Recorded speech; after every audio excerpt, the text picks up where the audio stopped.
ನಮಸ್ಕಾರ. ಉತ್ತರ ಕರ್ನಾಟಕ ಸಂಜೆ ನ್ಯೂಸ್ ರೌಂಡಪ್ಗೆ ಸ್ವಾಗತ. ನಾನು ಪ್ರಿಯಾಂಕಾ ಶ್ರೀಗುರು. ಬನ್ನಿ ಕ್ವಿಕ್ಕಾಗಿ ನೋಡೋಣ ಇಂದಿನ ಪ್ರಮುಖ ಸುದ್ದಿಗಳನ್ನ. ಬೀದರ್ ಡಿಸಿ ಕಚೇರಿಗೆ ಬಾಂಬ್ ಬೆದರಿಕೆ, ಡಾಗ್ ಸ್ಕ್ವಾಡ್ನಿಂದ ಪರಿಶೀಲನೆ. ಬೀದರ್ ಜಿಲ್ಲಾಧಿಕಾರಿ ಕಚೇರಿಗೆ ಬಾಂಬ್ ಬೆದರಿಕೆ ಮೆಸೇಜ್. ಚಿಕ್ಕಪೇಟ್ನಲ್ಲಿರುವ ಜಿಲ್ಲಾಧಿಕಾರಿ ಕಚೇರಿಯಲ್ಲಿ ಪೊಲೀಸರಿಂದ ಹೈ ಅಲರ್ಟ್. ಕಚೇರಿ ಸಿಬ್ಬಂದಿಗಳನ್ನು ಹೊರಹಾಕಿ ಪರಿಶೀಲನೆ ನಡೆಸುತ್ತಿರುವ ಪೊಲೀಸರು. ಸ್ಥಳಕ್ಕೆ ಡಾಗ್ ಸ್ಕ್ವಾಡ್, ಅಗ್ನಿಶಾಮಕ ಸಿಬ್ಬಂದಿ, ಪೊಲೀಸರಿಂದ ತಪಾಸಣೆ. ಜಿಲ್ಲಾಧಿಕಾರಿ ಕಚೇರಿ ಸುತ್ತಮುತ್ತ ಆತಂಕದ ವಾತಾವರಣ. ಸಂಪೂರ್ಣ ಕಚೇರಿಯನ್ನ ಪರಿಶೀಲನೆ ನಡೆಸುತ್ತಿರುವ ಬಾಂಬ್ ನಿಷ್ಕ್ರಿಯ ದಳ. ಅದೊಂದು ಪ್ರೌಡ್ ಇರೋದ್ರಿ. ಒಂದ ನಿಮಿಷ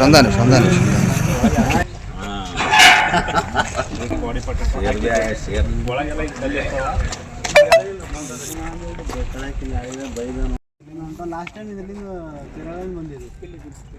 ಕೇರಳದಿಂದ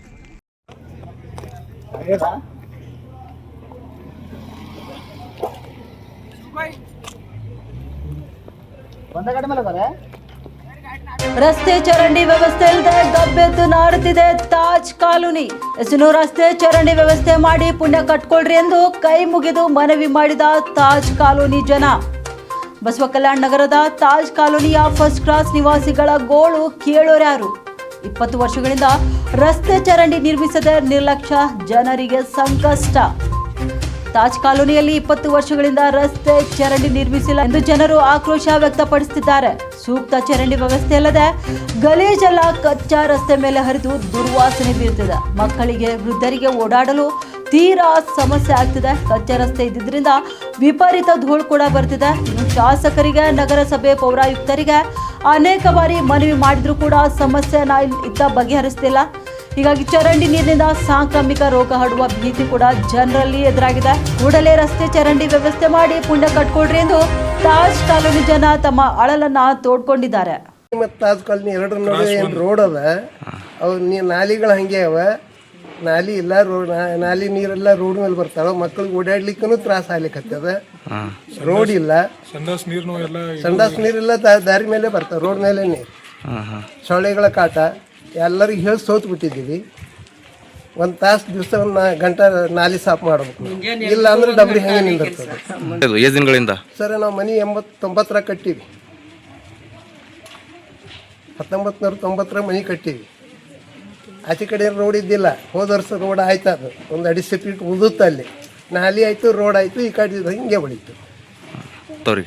ಹ್ಞೂ ಅಂತಾರೆ, ಯಾರು ಮಾಡಂಗಿಲ್ಲ ಅಂತ ಯಾರು ಅನ್ನಂಗಿಲ್ಲ. ಹ್ಞೂ ಮಾಡ್ತೀವ್ರಿ, ನೋಡಿದ್ದೀವಿ. ನಿಮ್ಮ ಸಮಸ್ಯೆ ಎಲ್ಲ ಕೇಳಿದ್ದೀವಿ, ನೋಡ್ತೀವಿ, ಮಾಡ್ತೀವಿ.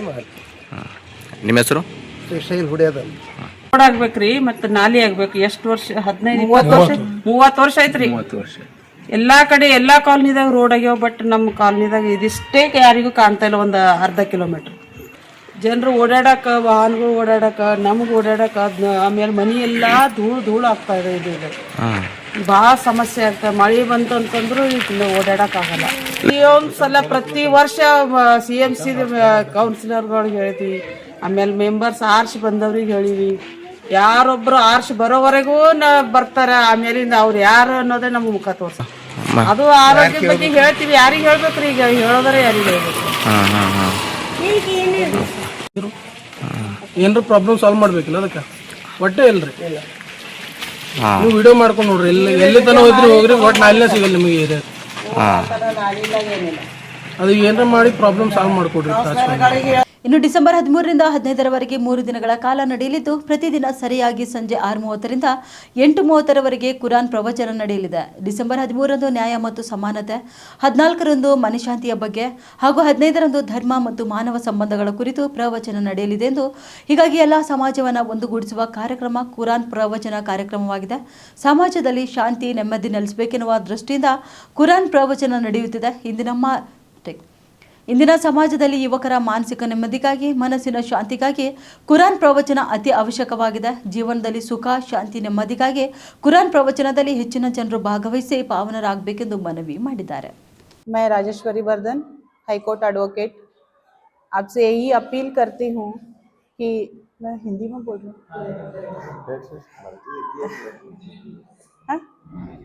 हिंदी में बोलो। मराठी येतं ना हां चालेल अच्छा ठीक ನಾ ಎಲ್ಲ ಲ್ಯಾಂಗ್ವೇಜ್ ಮಾತಾಡ್ತೀನಿ ಅದಕ್ಕೇನಿಲ್ಲ मराठी बोलू सगळ्यांना नमस्कार आणि अस्सलाम वालेकुम मी राजेश्वरी वर्धन हायकोर्ट ॲडव्होकेट आहे मी प्रत्येक वर्षी आतापर्यंत हे 10वा कुराण प्रवचन स्टार्ट झालेलं आहे 10 वर्ष संपत आले पण मला माहिती नव्हतं पण गेल्या वर्षी मी जेव्हा ह्या कुराण प्रवचनमध्ये भाग घेतले तेव्हा मला समजलं की आपले जे प्रॉब्लेम्स आहेत ह्या माध्यमातून कसं त्याला क्लिअर करायचं आहे ते मला कळालं आणि तिथं बसल्यानंतर हे कळालं की संपूर्ण जगामध्ये जे विश्वमानव आणि जे बंधुत्व आहे आणि भाईचारा आहे ह्या सगळ्या वर्डचं जे मतलब आहे ते काय आहे इथं ह्या मीटिंगला गेल्यानंतर कळतं ह्या कुराण प्रवचनमध्ये भाग घेतल्यानंतर कळतं जसं आजकाल प्रत्येक मशीनला मोबाईलला टी व्हीला आणि प्रत्येक चीजला जसं व्हायरस अटॅक होते जसं कार्बन येते तसं मनुष्याच्या जीवनमध्ये माइंडमध्ये अनेक विचार येतात अनेक भावना येतात अनेक प्रॉब्लेम्स येतात त्या प्रॉब्लेम्समधून बाहेर कसं यायचं असं माणूस नाही का तळमळ करत राहते की ह्याला सोल्युशन काय आहे ह्या प्रॉब्लेमचं सोल्युशन काय आहे हे असं विचार करताना असले जे मीटिंग्स राहतात असले जे संमेलन राहतात ह्याच्यामध्ये जाणं आणि सत्संगमध्ये बसणं आणि चांगले चांगले विचाराच्या माध्यमातून आपल्या प्रॉब्लेमचं सोल्युशन घेणं हे जर काही कुठं भेटेल तर असल्या कुराण प्रवचन असल्या माध्यमातून भेटते म्हणून मी सगळ्यांना हे अपील करते की प्रत्येक वर्षी आपल्या माइंडमध्ये काही प्रॉब्लेम्स आहेत ते प्रॉब्लेम सगळे एकदम काढून हे 3 दिवस 13, 14 आणि 15 तुम्ही या आणि हे जे आहे ना थेर मैदानमध्ये आहे आणि करेक्ट टाइम 6:30 चालू होते आणि बरोबर 8:30 हे कार्यक्रम संपते संपल्यानंतर तुम्हाला कुठेही आणि जेवण करायचं कसं करायचं घरी जाऊन काय असं प्रॉब्लेम करायचं नाही इतकंच मस्त प्रमाणे जेवणही असते कुराण प्रवचन मध्ये आपलं माइंड फ्री करायचं आणि जाता जाता मस्त प्रसाद घेऊन जेवण करून जायचं त्यामुळे 3 दिवस फ्री करा मी पण येते आणि तुम्ही पण या असं मी सगळ्यांना आव्हान करते मी तर सांगते सगळ्यांना ಭಾಲ್ಕಿ ತಾಲೂಕಿನ ದಾಡ್ಗಿ ಗ್ರಾಮದ ಗ್ರಾಮ ಲೆಕ್ಕಾಧಿಕಾರಿ ಚನ್ನಮ್ಮ ತಳವಾರ್ ಅವರು ಸರ್ಕಾರದಿಂದ ರೈತರಿಗೆ ಬರುವ ಅನುದಾನವನ್ನ ಖಾತೆಗೆ ಜಮೆ ಮಾಡಲು ರೈತರ ಹತ್ತಿರ ಲಂಚ ಕೇಳುತ್ತಿರುವುದು ಗಂಭೀರ ಆರೋಪಕ್ಕೆ ಕಾರಣವಾಗಿದೆ ಎಂದು ಕನ್ನಡ ಸೇನೆ ಕರ್ನಾಟಕ ಸಂಘಟನೆಯ ಜಿಲ್ಲಾಧ್ಯಕ್ಷ ಸುಭಾಷ್ ಕೆನಾಡೆ ತಿಳಿಸಿದ್ದಾರೆ ಗ್ರಾಮದಲ್ಲಿ ಜನರ ಹಾಗೂ ರೈತರ ಯಾವುದೇ ಕೆಲಸಗಳಿದ್ದರೂ ಭಾಲ್ಕಿಗೆ ಬನ್ನಿ ಎಂದು ಹೇಳಿ ಅಸಹಕಾರ ಮಾಡುತ್ತಿರುವುದು ಗ್ರಾಮಸ್ಥರಲ್ಲಿ ಅಸಮಾಧಾನ ಮೂಡಿಸಿದೆ ಎಂದು ಅವರು ಆರೋಪ ಮಾಡಿದ್ದಾರೆ ಈ ಹಿನ್ನೆಲೆಯಲ್ಲಿ ಕನ್ನಡ ಸೇನೆ ಕರ್ನಾಟಕ ಭಾಲ್ಕಿ ಘಟಕದ ವತಿಯಿಂದ ತಹಸೀಲ್ದಾರರಿಗೆ ಮನವಿ ಪತ್ರ ಕೂಡ ಸಲ್ಲಿಸಲಾಯಿತು ಮನವಿ ಸಲ್ಲಿಸಿ ಮಾತನಾಡಿದ ಸುಭಾಷ್ ಕನಾಡೆ ಸರಿಯಾದ ಸಮಯಕ್ಕೆ ಗ್ರಾಮಕ್ಕೆ ಬಾರದ ಲಂಚ ಬೇಡುವ ಅಧಿಕಾರಿಗಳನ್ನು ಇಂತಹ ಗ್ರಾಮಗಳಲ್ಲಿ ಇಡುವುದು ಸೂಕ್ತವಲ್ಲ ಇಂತಹ ಭ್ರಷ್ಟ ಅಧಿಕಾರಿಗಳ ವಿರುದ್ಧ ಕೂಡಲೇ ಮೆಮೊ ನೀಡಿಸಿ ಕಾನೂನಾತ್ಮಕ ಕ್ರಮ ಕೈಗೊಳ್ಳಬೇಕು ಅಥವಾ ಅವರನ್ನು ತಕ್ಷಣ ವರ್ಗಾವಣೆ ಮಾಡಬೇಕು ಎಂದು ಆಗ್ರಹಿಸಿದರು ಇನ್ನು ಇದೇ ವಿಷಯಕ್ಕೆ ಸಂಬಂಧಪಟ್ಟಂತೆ ಗ್ರಾಮ ಲೆಕ್ಕಾಧಿಕಾರಿ ವಿರುದ್ಧ ಕೂಡ ಕ್ರಮ ಕೈಗೊಳ್ಳದಿದ್ದರೆ ಜಿಲ್ಲಾಧಿಕಾರಿ ಕಚೇರಿಯ ಮುಂದೆ ಅನಿರ್ದಿಷ್ಟ ಸತ್ಯಾಗ್ರಹಕ್ಕೆ ಇಳಿಯಲಾಗುವುದೆಂದು ಮನವಿ ಪತ್ರದಲ್ಲಿ ಸ್ಪಷ್ಟನೆ ನೀಡಿದ್ದಾರೆ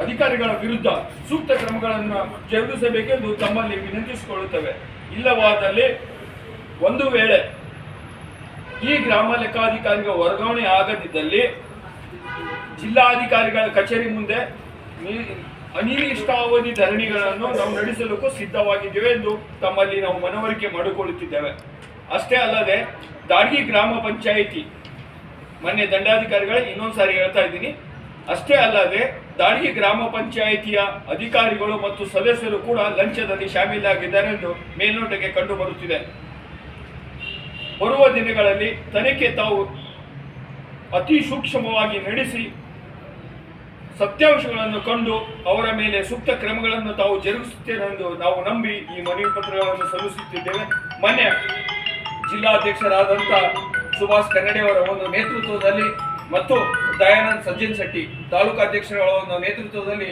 ಈ ಒಂದು ಮನವಿ ಪತ್ರಗಳನ್ನು ತಮ್ಮನ್ನು ನಾವು ಸಲ್ಲಿಸುತ್ತಾ ಇದ್ದೇವೆ ಎಂದು ಮತ್ತೊಮ್ಮೆ ನಾವು ಮನವರಿಕೆ ತಮ್ಮಲ್ಲಿ ಮಾಡಿಕೊಳ್ಳುತ್ತಿದ್ದೇವೆ ಕೇಂದ್ರ ಸರ್ಕಾರ 2016 ಹಾಗೂ 17ರಲ್ಲಿ ಜಾರಿಗೆ ತಂದ ಬೆಳೆ ವಿಮೆ ಯೋಜನೆಯಿಂದ ಖಾಸಗಿ ವಿಮಾ ಕಂಪನಿಗಳಿಗೆ ಲಾಭ ಆಗ್ತಿದೆ. 2016ರಿಂದ 24ರವರೆಗೆ ಖಾಸಗಿ ಕಂಪನಿಗಳು ಸಾವಿರಾರು ಕೋಟಿ ರೂಪಾಯಿ ಲಾಭ ಮಾಡಿವೆ. ಇದರಿಂದ ರೈತರಿಗೆ ಅನುಕೂಲ ಆಗ್ತಿಲ್ಲ ಎಂದು ಅರಣ್ಯ, ಜೀವಿಶಾಸ್ತ್ರ ಮತ್ತು ಪರಿಸರ ಸಚಿವ ಈಶ್ವರ್ ಬಿ ಖಂಡ್ರೆ ತಿಳಿಸಿದರು. ವಿಧಾನ ಪರಿಷತ್ನಲ್ಲಿಂದು ಉತ್ತರ ಕರ್ನಾಟಕದ ಚರ್ಚೆಯ ವೇಳೆ ಮಧ್ಯಪ್ರವೇಶಿಸಿ ಮಾತನಾಡಿದ ಅವರು, ಮಳೆ ಪ್ರವಾಹದಿಂದ ಬೆಳೆ ಹಾನಿ ಆದಾಗ 3 ದಿನಗಳ ಒಳಗಾಗಿ ವೆಬ್ ಲಿಂಕ್ ಅಥವಾ ದೂರವಾಣಿ ಮುಖಾಂತರ ಮಾಹಿತಿ ನೀಡಬೇಕು ಎಂಬ ಷರತ್ತಿದೆ. ಆದರೆ ಖಾಸಗಿ ಕಂಪನಿಗಳು ಫೋನ್ ಮತ್ತು ವೆಬ್ ಲಿಂಕ್ ಕಾರ್ಯನಿರ್ವಹಿಸುವುದಿಲ್ಲ. ಬೆಳೆ ಹಾನಿಯಾದವರ ಮಾಹಿತಿ ಕೂಡ ನೀಡಿಲ್ಲ ಎಂದು ಪರಿಹಾರ ನೀಡುವುದಿಲ್ಲ.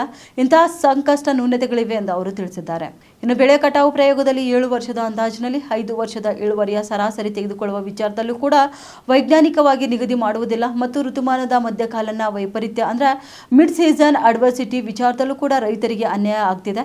ಇಂತಹ ನ್ಯೂನತೆಗಳು ಕಾಣ್ಬಂದು ಒಟ್ಟಾರೆ ಬೆಳೆ ವಿಮೆ ನೀತಿ ಬದಲಾವಣೆ ಆದರೆ ಮಾತ್ರ ರೈತರಿಗೆ ಒಳ್ಳೆಯದಾಗುತ್ತೆ. ಇದಕ್ಕೆ ಎಲ್ಲರೂ ಕೂಡಿ ಪ್ರಯತ್ನ ಮಾಡಬೇಕು ಎಂದು ಅವರು ತಿಳಿಸಿದ್ದಾರೆ.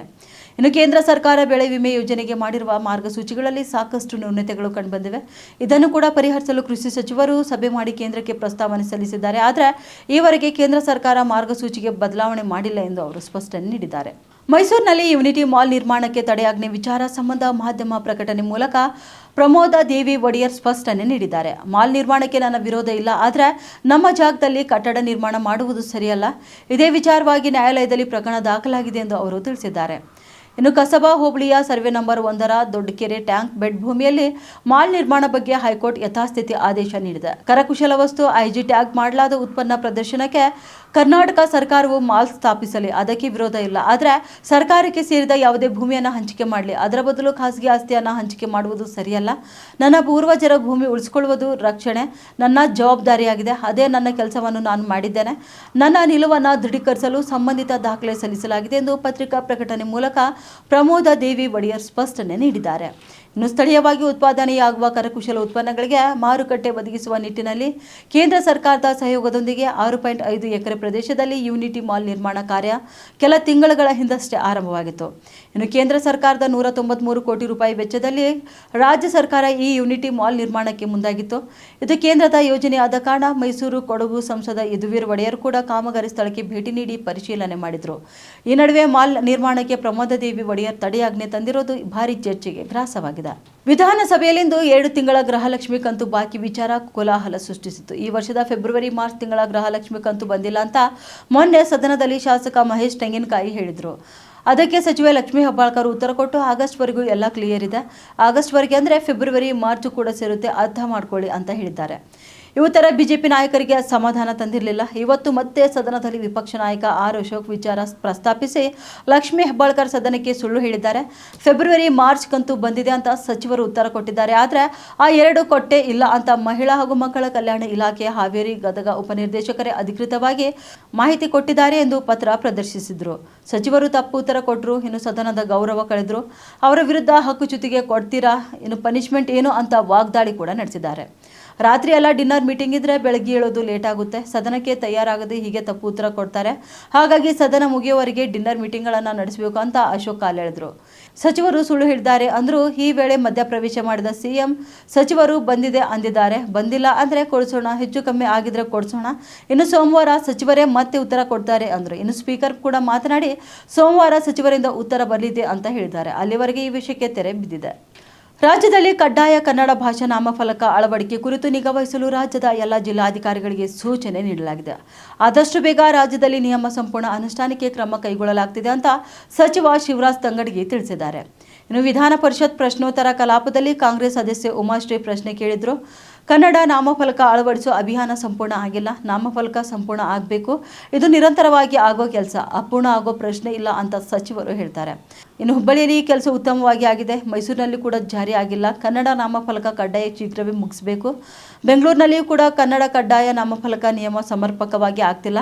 ಇದರಲ್ಲಿ ಯಾರ ನಿರ್ಲಕ್ಷ್ಯ ಆಗ್ತಿದೆ. ಅನುಷ್ಠಾನ ಸಮಿತಿ ಸರ್ಕಾರ ಮಾಡಿಲ್ಲ. ಹೀಗಾಗಿ ಕೂಡಲೇ ಕಡ್ಡಾಯ ಕನ್ನಡ ನಾಮಫಲಕ ಆದೇಶ ಪೂರ್ಣ ಆಗಬೇಕು ಅಂತ ಒತ್ತಾಯ ಮಾಡಿದರು. ಇದಕ್ಕೆ ಸಚಿವ ತಂಗಡಿಗೆ ಉತ್ತರ ಕೊಟ್ಟು, ಕನ್ನಡ ಕನ್ನಡ ಭಾಷಾ ಸಮಗ್ರ ಅಭಿವೃದ್ಧಿ ಅಧಿನಿಯಮ 2020 ಮೂಲಕ ಇದೆ 17ನೇ ಪ್ರಕರಣ 6ನೇ ಉಪಕ್ರಮದಂತೆ ಸರ್ಕಾರ ಅಥವಾ ಸ್ಥಳೀಯ ಪ್ರಾಧಿಕಾರಿಗಳಿಂದ ಅನುಮತಿ ಮತ್ತು ಮಂಜೂರಾತಿಯೊಂದಿಗೆ ಕಾರ್ಯನಿರ್ವಹಿಸುತ್ತಿರುವ ವಾಣಿಜ್ಯ, ಕೈಗಾರಿಕೆ ಮತ್ತು ವ್ಯವಹಾರ ಉದ್ಯಮಿಗಳು, ಟ್ರಸ್ಟ್ಗಳು, ಸಮಾಲೋಚನಾ ಕೇಂದ್ರಗಳು, ಆಸ್ಪತ್ರೆಗಳು, ಪ್ರಯೋಗಾಲಯಗಳು, ಮನೋರಂಜನಾ ಕೇಂದ್ರಗಳು ಮತ್ತು ಹೋಟೆಲ್ಗಳು ಮುಂತಾದವುಗಳು ತಮ್ಮ ನಾಮಫಲಕಗಳಲ್ಲಿ ಕನ್ನಡ ಭಾಷೆಯನ್ನು 60ರಷ್ಟು ಪ್ರದರ್ಶಿಸಲಾಗಿದೆ ಎಂದು ಹೇಳಿದ್ದಾರೆ. ನನ್ನನ್ನು ಪಕ್ಷದಿಂದ ಉಚ್ಚಾಟನೆ ಮಾಡಿದಾಗ ಡಿಕೆ ಶಿವಕುಮಾರ್ ಅವರನ್ನು ಬಿಜೆಪಿಗೆ ಸೆಳೆಯುವ ಪ್ರಯತ್ನ ನಡೆದಿತ್ತು ಎಂದು ಶಾಸಕ ಬಸನಗೌಡ ಪಾಟೀಲ್ ಯತ್ನಾಳ್ ಹೊಸ ಬಾಂಬ್ ಸಿಡಿಸಿದ್ದಾರೆ. ಬೆಳಗಾವಿಯಲ್ಲಿ ಮಾತನಾಡಿದ ಅವರು, ನನ್ನನ್ನು ಉಚ್ಚಾಟನೆ ಮಾಡಿದ ಸಂದರ್ಭದಲ್ಲಿ ದೆಹಲಿಯಲ್ಲಿ ಡಿಕೆ ಶಿವಕುಮಾರ್ ಅವರನ್ನು ಆಪರೇಷನ್ ಮಾಡುವ ಪ್ರಯತ್ನ ನಡೆದಿತ್ತು. ನಾನು ಪಕ್ಷದಲ್ಲಿದ್ದರೆ ಇದು ಆಗಲ್ಲ ಅಂತ ಉಚ್ಚಾಟನೆ ಬಳಿಕ ಪ್ರಯತ್ನ ನಡೆದಿತ್ತು ಎಂದು ಸ್ಫೋಟಕ ಹೇಳಿಕೆಯೊಂದನ್ನು ನೀಡಿದ್ದಾರೆ. ಇನ್ನು ವಿಜೇಂದ್ರ ಅವರು ತಾವು ಡಿಸಿಎಂ ಆಗಲು ದೆಹಲಿಯಲ್ಲಿ ಡಿಕೆ ಶಿವಕುಮಾರ್ ಅವರನ್ನು ಭೇಟಿ ಮಾಡಿ ಮಾತುಕತೆ ನಡೆಸಿದ್ರು. ಬಿಜೆಪಿಯವರೇ ಈ ಮಾತು ನನಗೆ ಹೇಳಿದ್ರು. ಆನಂತರ ಜೋಶಿ ಅವರು ಅಮಿತ್ ಶಾ ಅವರ ಸೂಚನೆ ಮೇರೆಗೆ ನಾವು ಯಾರನ್ನ ಸೇರಿಸ್ಕೊಳ್ತಿಲ್ಲ ಅಂತ ಹೇಳಿದ್ದಾರೆ. ಆದರೆ ನಿಜವಾಗಿಯೂ ಡಿಕೆಶಿಯನ್ನ ಬಿಜೆಪಿಗೆ ಕರೆತರುವ ಪ್ರಯತ್ನ ನಡೆದಿತ್ತು ಎಂದು ಹೇಳಿದ್ದಾರೆ. ಇನ್ನು ಇದೇ ಡಿಸೆಂಬರ್ 19ಕ್ಕೆ ಕಾಂಗ್ರೆಸ್ನವರು ದೆಹಲಿಗೆ ಹೋಗ್ತಿದ್ದಾರೆ. ಈಗ ಇಲ್ಲಿ ಗುಂಪು ಸಭೆಗಳು, ಡಿನ್ನರ್ ಸಭೆಗಳು ನಡೀತಿವೆ. ಬೆಂಬಲ ಯಾಚನೆ ಮಾಡಲು ಕೂಡ ಪ್ರತ್ಯೇಕ ಸಭೆಗಳು ನಡೀತಿವೆ. ಇನ್ನರ್ ಮತ್ತು ಡಿನ್ನರ್ ಸಭೆಗಳು ನಡೀತಿವೆ ಎಂದು ಕುಟುಕಿದ್ದಾರೆ. ಇವಾಗಿದ್ದವು ಇಂದಿನ ಪ್ರಮುಖ ಸುದ್ದಿಗಳು. ಮತ್ತೆ ಭೇಟಿಯಾಗೋಣ ಮುಂದಿನ ರೌಂಡಪ್ನಲ್ಲಿ. ನಮಸ್ಕಾರಗಳು.